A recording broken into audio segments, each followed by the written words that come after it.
আকুল রব্বি, আর বলো রব্বি আউযু বিকা, হে রব আমি আপনার কাছে আশ্রয় চাই, মিন হামাযাতিশ শাইতান, শয়তানের প্ররোচনা থেকে আল্লাহ আমি আপনার কাছে সাহায্য চাই। আউযু বিকা, হে রব আমি আপনার কাছে আরো চাই, আইয়াহদুরুন, এই শয়তান যেন আমাদের কাছেও না আসতে পারে। কত সুন্দর দোয়া আল্লাহ শিখিয়ে দিচ্ছেন। দুনিয়ার শত্রুর বিরুদ্ধে আমরা সতর্কতা অবলম্বন করতে পারি, আর শয়তানের বিরুদ্ধে পারা যাবে না। এই জন্য আউযু বিল্লাহি মিনাশ শাইতানির রাজিম পড়তে হবে, আল্লাহ শিখিয়ে দিচ্ছেন। কারণ শয়তানের হাত থেকে বাঁচাইতে পারবেন একমাত্র রব। হাত্তা, এমনকি ইদা জা আহাদাহুমুল মাউত, যখন কারো মৃত্যু ফেরেশতা এসে হাজির হয়, কাল রব্বিরজিউন, তখন সে বলে আর একবার পাঠাইয়ে দাও, আর একবার ফেরত দাও। আল্লাহ বলছেন যারা দুনিয়ায় এত অহংকার করে চলছে, এত গর্ব অহংকার, বড় বড় কাফের পাপিষ্ঠ ছিল, যখন মৃত্যুর ফেরেশতা তার সামনে এসে হাজির হয়, কাল রব্বিরজিউন, তখন বলে আল্লাহ আর একবার ফেরত পাঠাও, লাআল্লি আমালু সালিহা, আমি নেক কর্ম করে আসবো, ফিমা তারাক্তু কাল্লা ফিমা তারাক্তু, যেগুলো করতে পারি নাই দুনিয়ার জীবনে, যে কর্মগুলো করতে পারি নাই, আল্লাহ আর একবার খালি ফেরত পাঠাও, ভালো ভালো কর্ম করে আসবো। আল্লাহ বলছেন কাল্লা, কখনোই নয়, ইন্নাহা কালিমা, এটা শুধু তাদের মুখের কথা, ওয়া কাইলুহা, যারা বলতেছে, আল্লাহ বলতেছেন এদের যদি আর একবার ফেরত দিই কখনোই সৎকর্ম করবে না। হয় না এরকম, কোমায় চলে গেছে, সবাই ধরে নিয়েছে মারা গেছে, কিন্তু আবার ফেরত এসে আবার সেই আগের মতো করতেছে, তাই না? আল্লাহ কেন মানুষকে অসুস্থ করেন জানেন? এটারও উদ্দেশ্য হইল মানুষ যাতে বুঝতে না পারে যে আমি এই অসুস্থতায় মারা যাবো। অসুখ হয়, চিকিৎসা করে, ভালো হয়, যেবার মারা যাবে সেবারও সে মনে করে যে আমি ভালো হয়ে যাব, তাই না? কিন্তু ওই অসুখই সে মারা যায়। আর সারা জীবনে যদি অসুখ না হইতো, এক অসুখই মারা যেত, তাহলে মানুষ কিন্তু বুঝে ফেলাইতো যে আমার এই অসুখ হয়েছে মানে আমি মারা যাবো। কিন্তু আল্লাহ এমন একটা সিস্টেম করে দিচ্ছেন যে আপনি যাতে বুঝতে না পারেন যে আমি এই অসুস্থতায় মারা যাব। দেখা যায় যে অসুস্থতায় মারা গেছেন পূর্বের সেতেও কঠিন রোগ হয়েছিল, কিন্তু আপনি ফেরত আসছেন, এইবার আর আসতে পারেন নাই। আল্লাহ চাচ্ছেন যে মানুষ যাতে সবসময় প্রস্তুত থাকে, তাই না? আল্লাহ বলছেন কাল্লা ইন্নাহা কালিমাতুন হুয়া কাইলুহা, বরঞ্চ কখনোই না, এগুলা তাদের মুখের কথা, এবং ওয়ারাইহিম বারযাক, তাদের সামনে আছে পর্দা, ইলা ইয়াউমি ইউবআসুন, পুনরুত্থান দিবসের আগ পর্যন্ত তারা পর্দার আড়ালে থাকবে, বারযাকি জীবনে থাকবে। আমরা ছিলাম না পৃথিবীতে আসার আগে মায়ের গর্ভে আমরা একটা জীবনকাল অতিক্রম করছি, তাই না? তারপরে রুহু জগতে একটা সময় কাটাই আসছি, আবার বারযাকি জীবন মানে আড়াল, এই কবরের জীবন মানে আল্লাহ আড়াল করে রাখবেন। আল্লাহ বলছেন কখনোই নয়, আমি ওয়ারাইহিম বারযাকুন ইলা ইয়াউমি ইউবআসুন, যে মারা যায় কিয়ামতের আগ পর্যন্ত তার সামনে একটা পর্দা ফেলানো হবে, কখনোই আর সে ফেরত আসতে পারবে না। ফাইদা নুফিকা ফিস-সূর, এরপর যখন সিংহায় ফুৎকার দেওয়া হবে পুনরায় উঠানোর জন্য, ফালা আনসাবা বাইনাহুম, তখন তাদের মধ্যে আর কোনো সম্পর্ক থাকবে না, আত্মীয়তার সম্পর্ক। ইয়াউমাইদিন, সেদিন, ওয়ালা ইয়াতাসাআলুন, কেউ কারোর সাথে কোনো কথাও বলবে না। কিয়ামতের ভয়াবহ অবস্থা দেখা আত্মীয়তার, ইয়াউমা ইয়াফিরুল মারউ মিন আখিহি ওয়া উম্মিহি, আছে না? আল্লাহ বলছেন না সেদিন মানুষ পালাবে ভাই থেকে, মা থেকে, বাবা থেকে, স্ত্রী থেকে, সন্তান থেকে, তাই না? আল্লাহ এখানেও বলছেন ফাইদা নুফিকা ফিস-সূর, যখন সিংহায় ফুৎকার দেওয়া হবে, ফালা আনসাবা বাইনাহুম, তখন তাদের মাঝে আর কোনো আত্মীয়তার সম্পর্ক থাকবে না। ইয়াউমাইদিন, সেই দিন, ওয়ালা ইয়াতাসাআলুন, কেউ কারো খোঁজ খবর নিবে না, কথাও বলবে না কারোর সাথে। ফামান সাকুলাত মাওয়াজিনুহু, ফামান সাকুলাত, যারটা ভারী হবে, মাওয়াজিনুহু, ওজনে, আল্লাহ যখন ওজন করবেন যার নেকির পাল্লা ভারী হবে, ফাউলাইকা হুমুল মুফলিহুন, সেই একমাত্র সফলকামী হবে। দাড়ি পাল্লায় ওজন করার আগ পর্যন্ত কারো হুঁশ থাকবে না, নিজের চিন্তায় সবসময় ব্যতিব্যস্ত থাকবে। অমান খফাত মাওয়াজিনুহু, অমান খফাত, যারটা হালকা হবে, মাওয়াজিনুহু, দাড়ি পাল্লার ওজনে যারটা হালকা হবে, ফাউলাইকাল্লাযীনা খাসিরু আনফুসাহুম, ওই সমস্ত লোকরাই প্রকৃতভাবে ক্ষতিগ্রস্ত। ফি জাহান্নামা খালিদুন, তারা জাহান্নামে চিরস্থায়ী থাকবে। আল্লাহ বলছেন যার আমলের পাল্লা হালকা হবে প্রকৃতপক্ষে ক্ষতিগ্রস্ত সেই হবে, নিজেকে নিজে সেই ক্ষতিগ্রস্ত করে দিল, সে জাহান্নামে চিরস্থায়ী থাকবে। তালফাহু উজুহাহুমুন নার, জাহান্নামের আগুনগুলা তাদের চেহারাটাকে খেয়ে ফেলবে, জ্বলতে থাকবে, চেহারাগুলা জাহান্নামের আগুনে জ্বলতে থাকবে। ওহুম ফিহা কালিহুন, জ্বলে একবারে বিভৎস হয়ে যাবে, চেহারার আর আকৃতি থাকবে না, ওখানে তারা কটমট করতে থাকবে আগুনের। তাদেরকে বলা হবে আলাম তাকুন আয়াতি, তোমাদের কাছে কি আমার নিদর্শন পৌঁছে নাই, আমার বাণী পৌঁছে নাই, আমার বিধান কি তোমাদের কাছে পৌঁছে নাই? আলাইকুম, তোমাদের কাছে, ফাকুনতুম বিহা তুকাযযিবুন, তখন তো আমার বিধানকে তোমরা মিথ্যা বলছো। সেদিন বলা হবে, এখন জাহান্নামে বৈশা চিল্লাফাল্লা করতেছো, আমার বিধান যখন তোমাদের সাথে পরে শোনানো হইতো সেদিন তো তোমরা মানতে না, এগুলো সব মিথ্যা বলছো, ভুয়া বলছো, যে কোরআনে রাজনীতি নাই। আমরা যত বিধি বিধান আইন কানুন কোত্থেকে আসে? কোরআন থেকেই তো আসে, তাই না? আমরা যে জমি জমা বন্টন করে পাই, কে দিছে? আল্লাহ তাআলা দিছে, দেখেই তো আমরা পাই। কেউ তো এই পৃথিবী নিয়ে যেতে পারি না, তাই না? যখন বিমানে উঠে নিচের দিকে তাকানো হয়, কি মনে হয়? একবারে ছোট্ট একটা জায়গা।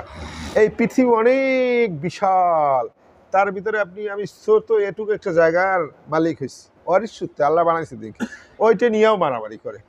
এই মারামারি কিন্তু বড় জায়গার জন্য হয় না, ওই এক হাত এক বিঘাত, এটার জন্য একজন আরেকজনকে মেরে ফেলে, ভাইকে মেরে ফেলে, বাবাকে মেরে ফেলে, সন্তানকে মেরে ফেলে। আসলে কিন্তু এগুলা কিচ্ছু না, এগুলা সব আল্লাহ তো বলছিনি, এগুলো সব মরিচিকা, সবগুলো আকর্ষণ, আকর্ষণ ছাড়া কিন্তু কিচ্ছু না। আল্লাহ বলছেন সেদিন বলা হবে আলাম তাকুন আয়াতি তুতলা আলাইকুম, তোমাদের সামনে আমার বিধান কি পরে শোনানো হয় নাই? ফাকুনতুম বিহা তুকাযযিবুন, সেদিন তো এই বিধানকে তোমরা মিথ্যা বলেছিলে। ক্বালু, তখন তারা বলবে রব্বানা, হে আমাদের রব, গলাবাত আলাইনা শিকওয়াতুনা, হে আল্লাহ, দুর্ভাগ্য আমাদের উপরে ছেয়ে গেছিল, আমরা আসলে দুর্ভাগা ছিলাম। ওয়াকুন্না কওমান দাল্লিন, আসলে আমরাই পথভ্রষ্ট ছিলাম। সেদিন বলবে যে আল্লাহ আমাদের দুর্ভোগ, দুনিয়ায় বলে না কপালই খারাপ, একটু সামান্য একটু কষ্টে পড়লেও বলে কপালই খারাপ। দেখা যাচ্ছে একটা কাজের জন্য গেছে, উনি ওই লোকটা ওই সময় সে একটু বাথরুমে গেছে, এখন উনি যাইয়া 1 নম্বরেই ছিল, ইস আমার ভাগ্যটা কি খারাপ, আমিও আসলাম আর উনিও চলে গেল। পরে কিন্তু আসার পরে সেই 1 নম্বর হয়েছে, কিন্তু ওই সামান্য সময়ের জন্য কিন্তু মন খারাপ। তা আল্লাহ বলছেন সেদিন তারা বলবে রব্বানা, হে আমাদের রব, গলাবাত আলাইনা, আমাদের উপরে বিজয়ী হয়েছিল, শিকওয়াতুনা, আমাদের দুর্ভাগ্য, আমাদের কপালই খারাপ ছিল, অকুন্না কওমান দাল্লিন, যার কারণে আমরা আসলে পথভ্রষ্ট ছিলাম, কপালে ছিল না। রব্বানা, হে আমাদের রব, আখরিজনা মিনহা, এখান থেকে একবার খালি বের করে দাও, ফাইন উদনা, আবার যদি এরকম খারাপ কাজ করে আসি, ফাইন্না যালিমুন, তাহলে আমরা জালেম হব, আল্লাহ আর একবার খালি পাঠাই দাও।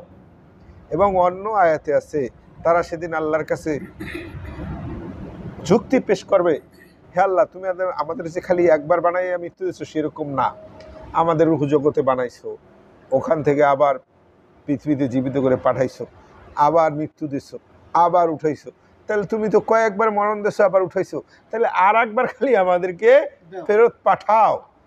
আল্লাহ বলতেছেন সেদিন তারা বলবে রব্বানা, হে আমাদের রব, আখরিজনা মিনহা, এখান থেকে একটু বের করে দাও, ফাইন ওদনা, যদি আবার এরকম ভুল কাজ করি, ফাইন্না যালিমুন, তাহলে আমাদেরকে জালেম হিসাবে সাব্যস্ত করিও, তাহলে প্রকৃতপক্ষে আমরা জালেম হব।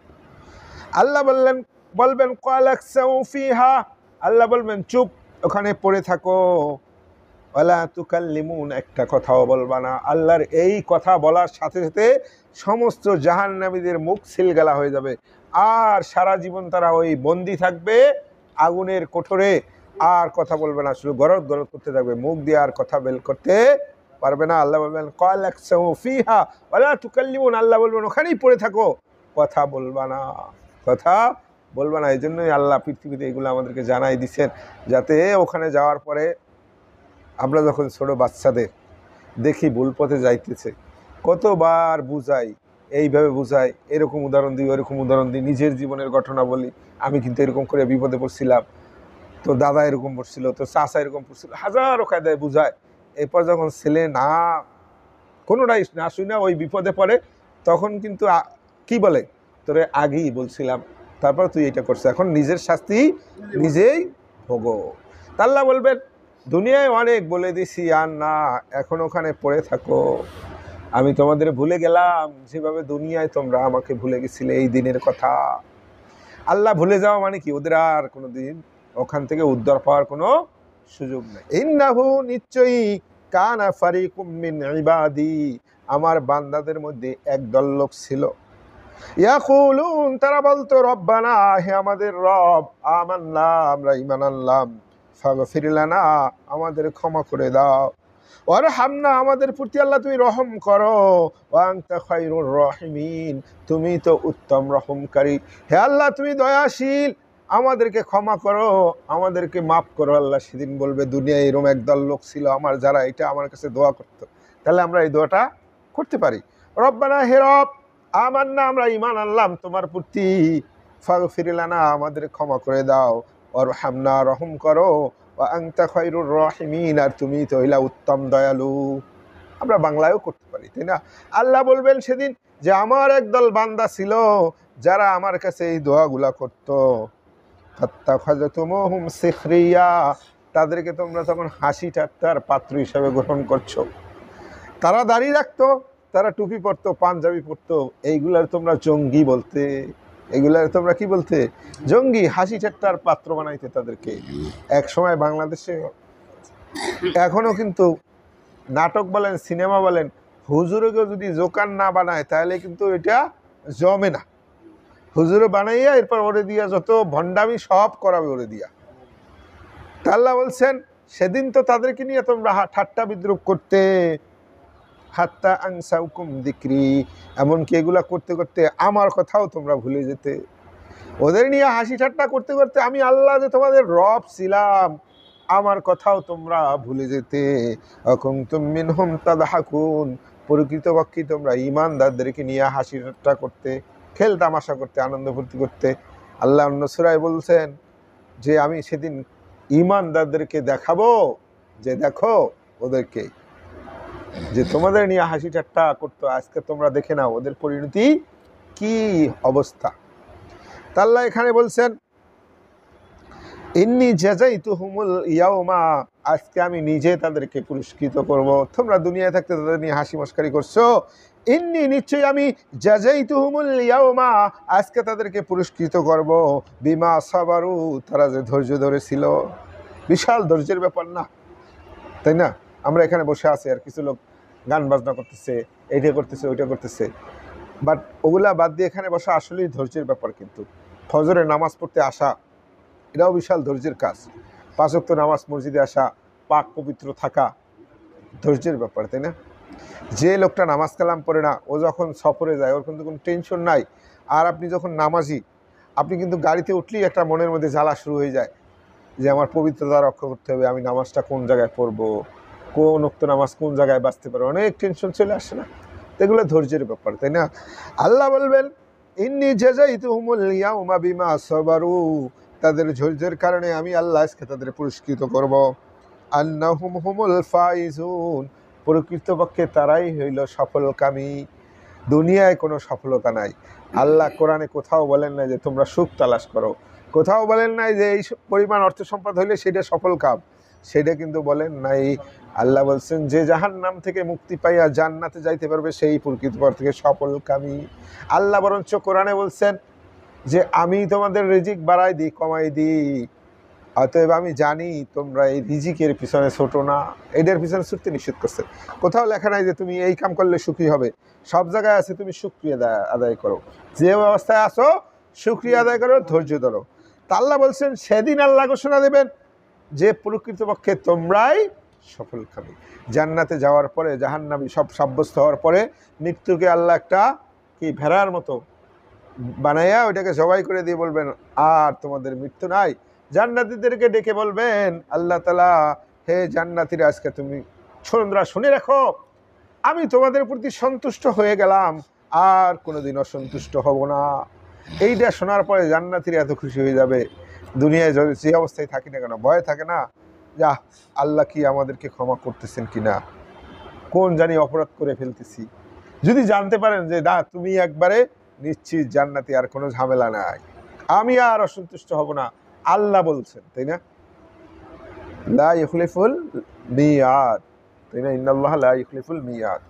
তাহলে আল্লাহ যখন এটা বলবেন, জান্নাতীদের আনন্দ ফুর্তির আর শেষ থাকবে না, যে বেঁচে গেলাম, বেঁচে গেলাম, আল্লাহ আমাদেরকে চিরতরে বাসাই দিচ্ছেন। আন্নাহুমুল ফাইজুন, তারাই সফলকামী। ক্বালা, এরপর আল্লাহ জিজ্ঞাসা করবেন, কাম লাবিস্তুম ফিল আরদি আদাদা সিনিন, এখন বলো দুনিয়ায় কত বছর তোমরা ছিলা? দুনিয়ায় তো তোমরা তখন বলতা হাই হাত লিমা তু আদুন, এই কবে উঠানো হবে, এ অনেক দূরের কথা, অনেক দূরের কথা, এই দুনিয়ায় মরি বাঁচি, এখানেই জীবন। তখন তো তোমরা বড় বড় হুঙ্কার ছাড়তা, 21 সাল 41 সাল গেছে না, এরকম হুঙ্কার থাকবে। আমি একটা অনুষ্ঠানে ছিলাম, একবারে সামনাসামনি বলতেছে, আমি যখন 7 সালে জেলে ছিলাম তখন আমি ওখানে লিখছি 21 সাল পর্যন্ত কি করব, আর আমি এখন লিখতেছি 41 সাল পর্যন্ত কি করব। আমি নিজে সাক্ষর ছিলাম সেই অনুষ্ঠানে। উনি বাবারে, চিন্তা করলাম, দেখো অবস্থা রাখি। তাই আল্লাহ সেদিন জিজ্ঞাসা করবেন, ক্বালা কাম লাবিস্তুম ফিল আরদি আদাদা সিনিন, বলো দুনিয়ায় কতদিন ছিলা? ক্বালু, তখন তারা বলবে, লাবিসনা ইয়াওমান, আল্লাহ মনে হয় একদিন ছিলাম, আও বা'দা ইয়াওম, অথবা একদিনের কিছু অংশ। মানে জাহান্নামের ভয়াবহ আযাব, যেটা কোনো শেষ নাই, এই অবস্থা দেখার পরে আর দুনিয়ার 50,000 বছর সমান একদিন। এখন চলতেছে 2025 সাল, যেদিন থেকে গণছে 2000 সাল, আর 50,000 বছর সমান একদিন। সেই অবস্থা, সেই দিনটার সাথে এই পৃথিবীর দিনের তুলনা করবে, যে তুমি যে বেঁচে ছিলে 1000 বছর, বাচ্চা না, অনেক 1400 বছরও বাড়ছে, আসলে প্রকৃতপক্ষে কতদিন ছিলা? তো বলবে যে আল্লাহ, এই তুলনায় সামান্য একদিন, একদিনের জন্য আমার সব শেষ হয়ে গেল। আর একদারা বলবে যে একদিনের কিছু সময়, যারা 50 বছর বাড়ছে, 30 বছর, কি বলবে, এখানের তুলনায় 1 মিনিটও ছিলাম না। বলবে আও বা'দা ইয়াওম, অথবা দুনিয়ার কিছু সময়। ফাসআলিল আদিন, আল্লাহ যারা গণনা করতে পারে তাদেরকে আপনি জিজ্ঞাসা করুন, হিসাব করুক, তারা ক্যালকুলেটর হিসাব নিয়ে বের করুক যে আমরা যেটুকু সময় ছিলাম এখানের তুলনায় কতটুকু সময়। 50,000 বছরের তুলনায় আপনার 63 বছর যদি হিসাব করেন, 60 বছর, কতটুকু হয়? তারা বলবে যে আল্লাহ যারা হিসাব করতে পারে তাদেরকে একটু জিজ্ঞাসা করে দেখেন আমরা কতদিন ছিলাম। ক্বালা, তখন আল্লাহ বলবেন, ইল্লা বিস্তুম ইল্লা কলিলা, বরঞ্চ তোমরা দুনিয়ায় সামান্য সময় ছিলে। লাউ আন্নাকুম কুনতুম তা'লামুন, যদি তোমরা তখন বুঝতে পারতে। এই দুনিয়ায় আল্লাহ এমনভাবে রাখছেন যে 20 বছর বাঁচে ও কিন্তু জীবনটাকে উপভোগ করতে পারে না, যে 100 বছর বাঁচে ও কিন্তু উপভোগ করতে পারে না। ওই যে 20 বছর বাঁচে ও মনে করে যে কোনো সময় মারা যেতে পারি, এই করতে করতে 20 বছর মারা গেছে। যে 100 বছর বাঁচে ও কিন্তু এটা করতে করতেই মারা গেছে। আমরা মনে করেন যেটি 40 বছরের কাছাকাছি হয়েছি, আপনারা 80 বছর, এটা কিন্তু উপভোগ করতে পারে না। যদি জানতেন 80 বছর বাঁচবেন তাহলে আগে হয়তো লাভালাভি করতে পারতেন, কিন্তু ওই যেদিন থেকে বুঝ শুরু হয়েছে ওদিন থেকেই ভাবছি যে কোনো সময় মারা যেতে পারি, তাই না? যে 100 বছর বাঁচে ওরও কিন্তু এইভাবেই যায়, যে কোনো সময় মারা যেতে পারি। যে একবারে হই হুল্লার আনন্দ ফুর্তি করবে সেই সুযোগ নাই। যে 30 বছর বাঁচে ও জানে যে আমি যে কোনো সময় মারা যেতে পারি, অবস্থায় মারা যায়। তাহলে বেশি হায়াত আর কম হায়াত আর সমানই। যদি কেউ ইমানদার হয়, নেক কাজ করে, তাহলে তার হায়াতটা তার উপকারে লাগলো। আল্লাহ বলবেন, ক্বালা ইল্লা বিস্তুম ইল্লা কলিলা, বরঞ্চ দুনিয়ায় তোমরা অল্প সময় ছিলে। লাউ আন্নাকুম কুনতুম তা'লামুন, যদি তোমরা তখন বুঝতে পারতে। আফা হাসিবতুম, তোমরা কি এটাই ভেবে নিছো, আন্নামা খালাকনাকুম আবাসা, আমি তোমাদের এমনি এমনি বানাইছিলাম, দুনিয়ায় আনন্দ ফুর্তি করছো, নাস্তিক শাসছিলা যে আর সৃষ্টিকর্তা বলতে কিছু নাই, পরকাল নাই, এটা ভাবছিলাম, মনে করছিলা হাসি তামাশার উদ্দেশ্যে তোমাদের বানাইছিলাম। ওয়ান্নাকুম ইলাইনা লা তুরজাউন, তোমাদেরকে কোনোদিন আমার কাছে ফিরেই নিয়ে আসবো না, এইটাই ভেবে বসেছিলা, আমার কাছে আসতে হবে না, হাজিরা দিতে হবে না, এই ধান্দা নিয়েই দুনিয়ায় ছিলা। ফাতাআলাল্লাহ, সর্বোচ্চ মহান আল্লাহ তাআলা, মালিকুল হক, তিনি প্রকৃত মালিক, তার কাছেই ফিরে যেতে হবে। আমরা কোত্থেকে আসছি? আল্লাহর কাছ থেকে আসছি, আবার এক সময় আল্লাহর কাছেই আমরা ফিরে যাব। লা ইলাহা ইল্লাহু, তিনি ছাড়া আর কোনো ইলাহ নাই। রব্বুল আরশিল কারীম, তিনি হলেন সম্মানিত আরশের মালিক। আরশের মালিক কে? আল্লাহ তাআলা। ওয়া ইয়াদউ মা'আল্লাহি ইলাহান আখার, ওয়া ইয়াদউ, যে ডাকে, মা'আল্লাহি ইলাহান আখার, আল্লাহর সাথে অন্য কোনো দেবতার পূজা করে, লা বুরহান আলাহু বিহি, তার কাছে আসলে কোনো প্রমাণ নাই, এই ব্যাপারে কোনো প্রমাণ নাই। মূর্তি নিজে বানাইলো, নিজেই ধ্বংস করে দিল। কেমনে? ও কোত্থেকে আসছে? সব কিছুর কিন্তু একটা সিস্টেম, চেইন আছে না? আমার বাবা ছিল, তার বাবা ছিল, তার বাবা ছিল, আদম আলাইহিস সালাম পর্যন্ত ঠিক ছিল। এই গাছপালা কিন্তু বিচি থেকে হয়েছে, একটা চেইন আছে না, ও মূর্তি আগে কিছু নাই পরে কিছু নাই, বানাই নিছে, ফালাই দিস, দেখি হইল। আল্লাহ এই পৃথিবীতে কাউকে এমনভাবে বানায় নাই যেগুলারে বলছেন যে ওইগুলার পুজো করো, বলছেন? বলেন না। ইসলাম ধর্মে কিন্তু নাই যে ওইটার ইবাদত করো, নবীর ইবাদত করো বা এই কাবা গড্ডার ইবাদত করো, এইটা নাই। ফালিয়াবুদু রাব্বা হাযাল বাইত, এই ঘরের রবের ইবাদত করো, কারণ তিনি স্থায়ী, তাই না? হাইয়ুল কাইয়ুম, চিরঞ্জীব এবং চিরস্থায়ী। কোথাও বলেন নাই যে অমুকের ইবাদত করো, অমুকের, এইগুলা নাই, একমাত্র কার? আল্লাহ তাআলা। ওমান ইয়াদউ মা'আল্লাহি ইলাহান আখার, আল্লাহর সাথে যারা অন্য ইলাহ সাব্যস্ত করে, লা বুরহান লাহু বিহি, তাদের কোনো প্রমাণ নাই। ফাইন্নামা হিসাবুহু ইনদা রাব্বিহি, তাদের একদিন হিসাব দিতেই হবে রবের সামনে। ইন্নাহু লা ইফলিহুল কাফিরুন, কাফিররা কখনোই সফল কাম হবে না। আকুল রব্বিক ফির, বলো রব্বিক ফির, হে রব আমাদের ক্ষমা করো, অরহাম রহম করো, ওয়া আনতা খায়রুর রাহিমিন, আর তুমি উত্তম রহমকারী। ওই যে আল্লাহ আগে বলছেন আমার একদল বান্দাই দোয়াটা করে, এই জন্য আল্লাহ লাস্টে শিখিয়ে দিচ্ছেন, বলো রব্বিক ফির অরহাম ওয়া আনতা খায়রুর রাহিমিন। বলি রব্বিক ফির, হে আল্লাহ আমাদের ক্ষমা করো, অরহাম আমাদেরকে রহম করো, আনতা খায়রুর রাহিমিন, আর তুমি উত্তম রহমকারী, উত্তম দয়ালু। আল্লাহ তাআলা আমাদেরকে এই কোরআন বোঝার এবং এই যে আমল করার তৌফিক দান করুন। আল্লাহ তাআলা আমাদের গুনাহ সহ ক্ষমা করে দিন। সুবহানাকাল্লাহুম্মা বিহামদিকা আশহাদু আল্লা ইলাহা ইল্লা আনতা আস্তাগফিরুকা ওয়া আতুবু ইলাইকা।